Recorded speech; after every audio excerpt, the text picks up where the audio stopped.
Hammaga salom, sizlar bilan Pro Gamer. Bugungi videoda o'zi bo'z. Bugungi videoda sizlar bilan birgalikda Minecraftning yangi versiyasi bo'lgan 1.22 versiya haqida tanishib chiqamiz. Qaytgancha kanalga yangi bo'lsangiz, obuna bo'lishni unutmang. Qanimizga boshladik. Xo'p, akalar, Minecraftning 1.22 versiyasida qarovchi nimalar qo'shildi? Birinchi navbatda yangicha mandaqa xaltacha qo'shildi, akalar. Juda ham bu yangilik bo'ldi. Xaltachani ichiga narsa solishingiz mumkin. Lekin bu bir shalkerdek narsa, lekin shalkerni ochib qo'yib ochish kerak. Lekin buni inventoringizda turgan vaqtda ham bemalol ochishingiz mumkin. Shunisi bilan shalkerdan plus oladi. Eng muhimi bu xaltachaning yasalishiga ko'p narsa ketmaydi. Ketsa bir o'rgimchakning to'ri bilan moldning postini kerak bo'ladi. Xo'sh akalar, agar ota-onangizni yaxshi ko'rasizmi? Agar ota-onangizni yaxshi ko'rsangiz kanalimga obuna bo'linglar. Xo'sh akalar, davom etamiz. Biz buning uchun juda ham ko'p harakat qilishimiz shart emas, qarochi.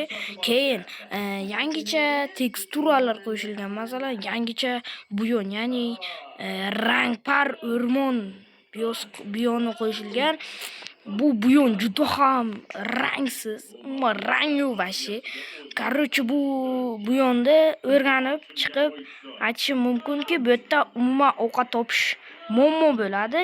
Yana bir narsa, shu o'rmonning yana bir g'alati mobi bor. Bitta qandaydir krakenmi? Xullas, kraken. Bu o'rmondan kechasi yurganingizda allaqanday tovushlar kelib, sizlarni qo'rqitadi. O'rmonda juda ham ko'p narsalar qo'shilgan. Rangsiz taxta, rangsiz, xullas sanab o'tira olmayman. Juda ham ko'p narsa qo'shilgan. Bu o'rmonda ko'rib chiqib aytishim mumkinki, bu o'rmonda vobshim ovqat topib bo'lmaydi. Keyin bu yerda kraken bor. U vobshim o'lmaydi. Nimaga deganda uni yuragi bor. Ana shuni topib uni sindirsangiz, kraken purs etib sinib ketadi.